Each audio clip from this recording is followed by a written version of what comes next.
Hello guys, कैसे हो आप सब लोग। आज की वीडियो में मैं आपसे बात करने वाली हूँ आप लोगों के असेसमेंट के ऊपर। असेसमेंट को लेकर बहुत ज्यादा हम लोगों को कंफ्यूजन रहती है, डर लगता है कि असेसमेंट किस तरीके से लगती है, ओपन वालों की असेसमेंट कैसे लगती है और सीटीपी वालों की हो गई, चाहे प्राइवेट वालों की हो गई, चाहे रेगुलर वालों की हो गई, तो किस तरीके से असेसमेंट का ये चक्कर जो है पूरा चलता है और बोर्ड जो है हमें किस तरीके से मार्क्स जो है वो प्रोवाइड करता है। ठीक है, तो इसके ऊपर आज की वीडियो रहेगी। Video will be so helpful for you, तो प्लीज वीडियो को ध्यान से सुनना और समझना if you are belong from CTP, open और प्राइवेट कैटेगरी। ठीक है, सबसे फर्स्ट ऑफ ऑल आप लोगों के असेसमेंट जो है आपके टीचर्स नहीं लगाते। ओके, जैसे कि if you are a regular student, तो रेगुलर स्टूडेंट्स का ये रहता है कि उनके टीचर्स जो है उनके असेसमेंट लगा देते हैं on the behalf of their periodic test, on the behalf of their performance and उनके जो एक्टिविटीज रहती हैं, मंथली जो भी चीजें रहती हैं उनके बिहाफ पर, and the most important thing their behaviours, तो उनके ऊपर जो है उनकी असेसमेंट लगा दी जाती है एंड अटेंडेंस वगैरह भी जो है बीच में इंक्लूड की जाती है, बट ओवरऑल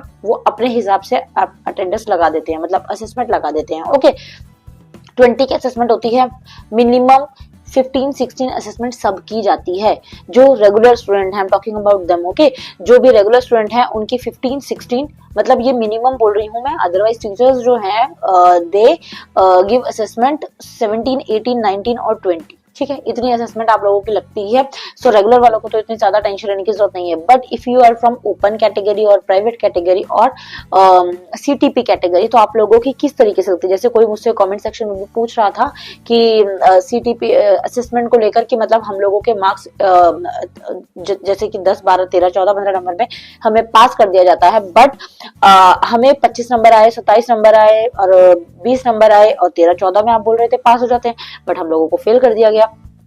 तो वो आप लोगों को इसलिए किया गया है क्योंकि जो ओपन और सीटीपी वाले प्राइवेट वालों का है उनका फंडा कुछ इस तरीके के है बोर्ड का कि आपने जितना परसेंट जो है वो मार्क्स अटेन करे हैं फाइनल में, थ्योरी में, उतना परसेंट 20 का आपकी असेसमेंट लगती है। ठीक है, अब छोटा सा एग्जांपल देके समझ रही हूँ, इस लाइन को बार बार सुन लेना। जैसे मुझे एक कमेंट किया था, उनके 25 मार्क्स आए थे। ओके, मुझे नहीं पता आप वीडियो देख रहे हो कि नहीं।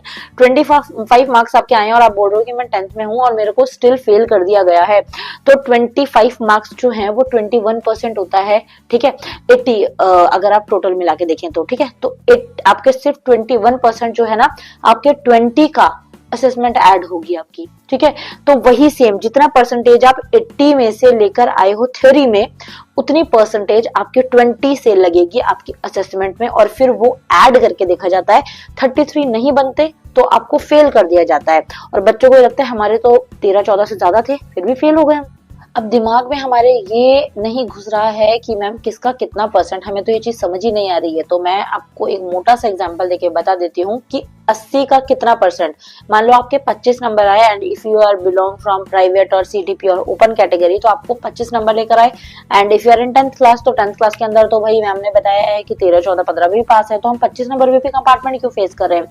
तो उस कंडीशन में वो इसलिए हुआ है क्योंकि आपके टोटल मिलाकर 33 नहीं बन रहे।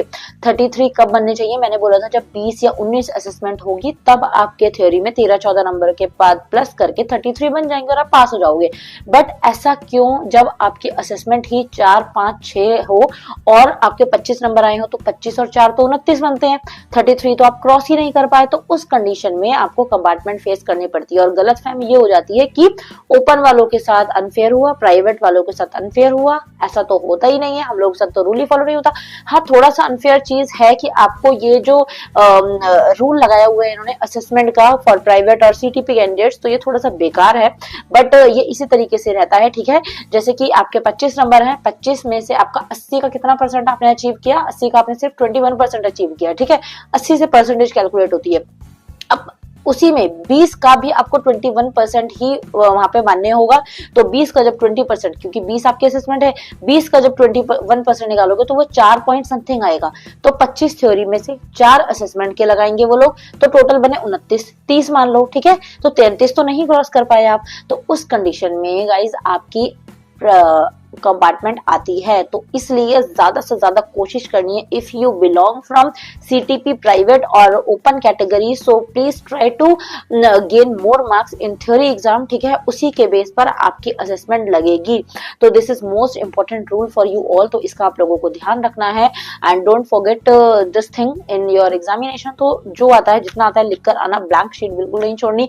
चीटिंग वीटिंग पे वहां जाके ध्यान लगाना है, बट तब तक के लिए आपको पढ़ना है, पर्ची वर्ची के ऊपर डिपेंड नहीं रहना कि हाँ भाई उसी से कर लेंगे हम, तो इस तरीके का कुछ नहीं करना है। ओके, आई थिंक कि आपको चीजें समझ आ गई हैं। स्टिल आपको ये चीज अभी भी नहीं समझ आई हो, so you can do comment in comment section और you can message me on Instagram. मेरी इंस्टाग्राम आईडी जो है वो बेसिक ज्ञान के नाम से ही है, बाय कुसुम कनौजिया। ओके, तो फिर वहां पर आप मुझसे डिस्कस कर सकते हैं एंड अगर फर्स्ट टाइम यहाँ पर आए हैं तो आपको बहुत सारी ऐसी ही चीजें जो है वो पता लगने वाली है एग्जाम तक, और काफी सारी गाइडेंस भी यहाँ से प्रोवाइड होगी regarding your future, regarding your study. Okay, and any other type of advice if you want to take from me. Okay, see you in next video.